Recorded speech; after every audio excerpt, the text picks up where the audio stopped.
ہم سے پہلے تھا عجب تیرے جہاں کا منظر، کہیں مسجود تھے پتھر کہیں معبود شجر، ہوگرے پیکرے محسوس تھی انسان کی نظر، مانتا پھر کوئی اندھے کے خدا کو کیوں کر، تجھ کو معلوم ہے لیتا تھا کوئی نام تیرا، قوت بازوئے مسلم نے کیا کام تیرا۔ صدر ذی وقار، عزیزان گرامی اور معزز مہمانان کرام، میرا موضوع ہے قوت بازوئے مسلم نے کیا کام تیرا۔ صدر مکرم، دور حاضر اپنی جدید ٹیکنالوجیوں کی وجہ سے تفرقے کے جن کو تباہ کن حتی خوفناک بنا چکا ہے۔ ہم ٹکڑے ٹکڑے مسلمان، بکھری بکھری امت، کٹی پھٹی قوم، اجڑی پجڑی جمعیت، تنکا تنکا ہو کر طوفان حوادث کا شکار ہو چکے ہیں۔ ہماری تہذیب کے مظاہر جمیل بھی تھے جلیل بھی تھے، اگر تھے ابر بہاراں اپنے قلم تو تیغ اصیل بھی تھے، مگر بتدریج اپنی منزل کے ان منازل سے ہٹ گئے ہم، بہت سے اوہام اور اباطیل کے گروہوں میں بٹ گئے ہم۔ ساتھیو، یہ اسلام کی طاقت ہی تھی جس کی وجہ سے مسلمانوں نے کافی عرصہ آدھی دنیا پر راج کیا۔ وہ قوم جو تفرقے کا شکار تھی، ایک وقت آئے ساری دنیا میں ان کے نام کا ڈنکا بجنے لگا۔ یہ شہرت، یہ کامیابی اور حکومت ان کو کیوں اور کیسے ملی؟ اس کا جواب اسی مصرعے میں پنہاں ہے کہ قوت بازوئے مسلم نے کیا کام تیرا۔ معزز سامعین، آج بھی ایسی ہی قوت درکار ہے۔ اگر ہم چاہتے ہیں کہ ہماری عزت ہمیں واپس مل جائے، اگر ہم چاہتے ہیں کہ مسلم نشاط ثانیہ کا اقبالی خواب پورا ہو جائے،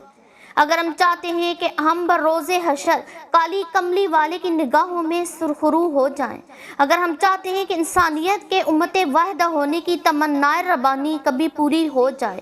اگر ہم چاہتے ہیں کہ یہ سماوات اور یہ سارے انسان اللہ کے حضور سجدہ ریز ہو جائیں، اگر ہم چاہتے ہیں کہ عالم بشریت عالم ملوکیت کے سامنے سرخرو ہو جائے، اگر ہم چاہتے ہیں بطور پاکستانی دنیا میں ہمارا سر فخر سے بلند ہو نہ کہ شرم سے جھکے، اگر ہم چاہتے ہیں کہ پاکستان سنور جائے سدھر جائے، ہم سب سنور جائیں سدھر جائیں، زندگی میں چین آئے بہار آئے، غنچے کھلیں پھول مہکیں، بہاریں ناچیں فضائیں مسکرائیں، شانتی ہو امن ہو، انصاف کا پرچم بلند ہو، تعلیم ہو صحت ہو ایمانداری ہو خلوص ہو، ایمان ہو جذبہ ہو، اگر ہم چاہتے ہیں کہ اللہ تعالیٰ ہمیں معاف کر دے تو خدا کی قسم صرف اور صرف تفرقہ بازی سے بچ کر ہی ہم ان تمام خصائص و خصائل اور خوبیوں سے مالا مال ہو سکتے ہیں، وگرنہ نہیں۔ اللہ کی رسی کو مضبوطی سے تھام کر ہی ہم ان گہری کھائیوں میں گرنے سے بچ سکتے ہیں جو مغربی تہذیب کی شکل میں ہمارے تمام تر اساسوں کو چاٹتی جا رہی ہیں۔ جناب صدر، قرآن پاک میں ارشاد باری تعالیٰ ہے، کان الناس امۃ واحدہ، تمام انسان ایک امت ہیں۔ عزیزان من، ملت اسلامیہ کی نشاط ثانیہ سے حقیقی مراد انسانی عظمت اور سربلندی کے آفتاب کا طلوع دائمی ہے۔ ملت اسلامیہ کا مقصود ہی یہی ہے۔ بقول اقبال، تفریق ملل حکمت افرنگ کا مقصود، اسلام کا مقصود فقط ملت آدم، مکے نے دیا حاکے جنیوا کو یہ پیغام، جمعیت اقوام کے جمعیت آدم۔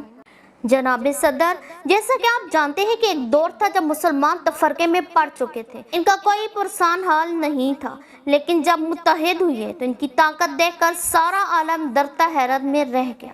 اسلام کا مقصود ہی جب ملت انسانیہ کا قیام ہے تو پھر کیا مسلمان اور کیا غیر مسلم؟ سوال ہے تو صرف اتنا کہ انسانیت کا جو حصہ قرآن و حدیث کے ساتھ جڑا ہوا ہے یعنی مسلم امہ، وہ نہایت خستہ حالی کا شکار ہے، اور ضرورت ہے تو اس امر کی کہ تمام مسلمان آپس کے اختلافات کو ترک کر کے ایک قوم کی حیثیت سے دنیا کے سامنے اپنے اخلاق حسنہ کا مظاہرہ کریں اور ایک مرتبہ پھر دنیا کی رہنمائی کا اپنا بھولا ہوا سبق یاد کریں۔ سبق پھر پڑھ صداقت کا، شجاعت کا، امانت کا،